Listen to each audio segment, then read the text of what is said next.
Welcome back to Defensive Global. Today, we're diving deep, literally, into a mysterious event involving China's newest nuclear-powered submarine. According to recent reports, the Chinese Navy tried to conceal a major incident. Their newest nuclear-powered attack submarine, part of the highly anticipated Zhou class, sank pierside earlier this year. What happened? And more importantly, what does this mean for China's ambitions in the naval space? Let's break it down. Let's start with the submarine itself. The Zhou-class nuclear-powered attack submarine is one of the latest additions to China's expanding navy.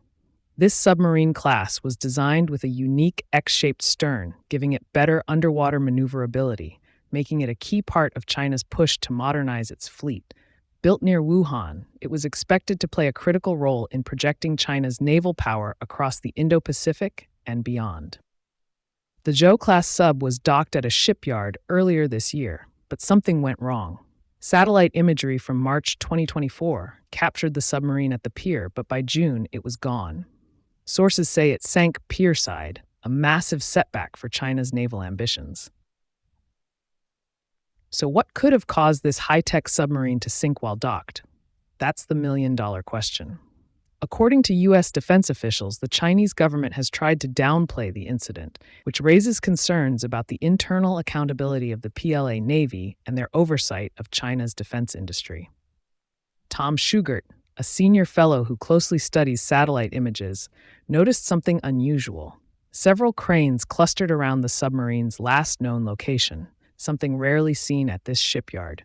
This suggests an emergency response, likely due to the sinking. There's also a critical safety question. Was the submarine loaded with nuclear fuel at the time of the sinking? Nuclear-powered submarines, by design, carry highly enriched uranium for propulsion, and a mishap like this could have serious consequences. However, it's still unclear if the Zhou-class sub was fueled when it sank. If it was, we could be looking at a significant environmental and security risk. China, of course, has remained silent on this front. When asked, officials from the Chinese embassy stated that they had no information to provide. Not exactly reassuring. Now, let's talk about what this means for China's broader naval ambitions. The sinking of their first-in-class Zhou submarine is a significant blow. Beijing has been investing heavily in its navy, particularly its submarine fleet.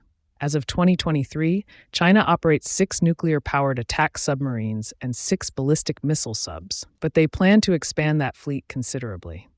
According to the Congressional Research Service, China is on track to have 65 submarines by 2025 and 80 by 2035. That's part of its strategy to dominate the seas, especially in contested areas like the South China Sea. The Zhou-class submarines were supposed to be at the forefront of that effort. But with this sinking, there are serious questions about the reliability of China's defense industry and their ability to deliver on these ambitious goals. The U.S. Navy is watching this closely. China has the largest navy in the world by number of ships, with 370 platforms compared to the U.S.'s 219. However, when it comes to submarines, the U.S. leads in advanced nuclear-powered technology, operating 53 fast-attack submarines and 14 ballistic missile submarines. The U.S. submarine fleet is entirely nuclear-powered, giving it a significant edge in endurance and stealth. China's submarine modernization is part of its broader push to challenge U.S. dominance in the Indo-Pacific. Losing a key asset like the Zhou-class sub, especially if the incident is linked to internal oversight issues, could slow down that progress. So what comes next for China's submarine program? The loss of the Zhou-class sub is certainly embarrassing for the PLA Navy, but it's unlikely to stop their ambitions. In fact, China is ramping up its production capabilities. Even as older submarines are retired, they are expected to add dozens of new vessels in the coming years. China's strategic goals in the Indo-Pacific are clear: dominate the seas, project power, and challenge U.S. naval superiority. The sinking of their first Zhou-class sub may slow them down, but it's far from the end of their submarine ambitions. To wrap things up, the sinking of China's newest nuclear-powered submarine is more than just a technical failure. It's a moment that highlights the risks and challenges Beijing faces as it tries to rapidly modernize its military. How this incident will impact their naval ambitions remains to be seen, but it certainly raises questions about China's ability to compete with the US on the global stage. Thanks for watching Defensive Global.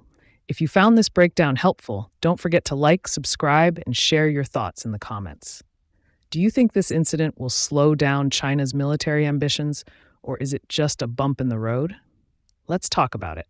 Until next time, stay informed, stay prepared.